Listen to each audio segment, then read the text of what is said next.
Hola, jo sóc la Carme i avui experimentarem amb la cromatografia. Rep experimenta.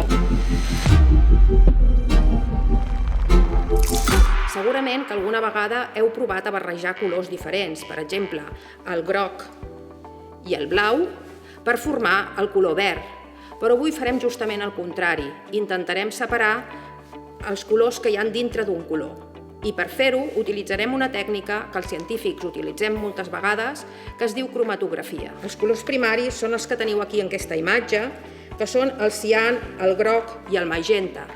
La resta de colors es formen a través de les barreges d'aquests colors. Podem observar un efecte. L'aigua va pujant a través del paper adsorbent amb un fenomen que s'anomena capil·laritat.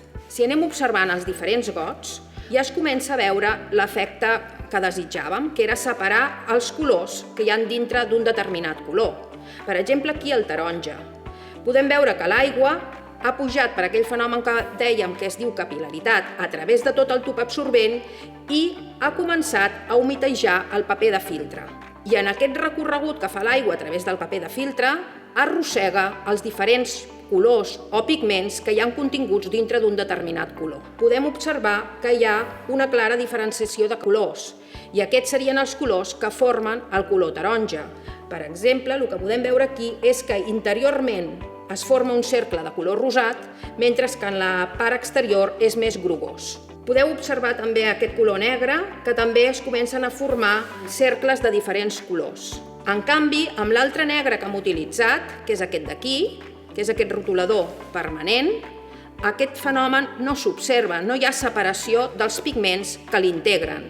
I això és degut a que aquest rotulador és un rotulador permanent. Aquest procés que té lloc s'anomena cromatografia i podem veure que la cromatografia és una tècnica que ens serveix per separar els colors, en aquest cas, que hi ha amb un altre color. La cromatografia és una tècnica que emprem molt els científics per separar barreges complexes. Hi ha nombrosos exemples en què la cromatografia té una aplicació molt important. Per exemple, podem parlar de la determinació de contaminants en aigües o també la determinació de drogues d'abús en mostres biològiques com l'orina.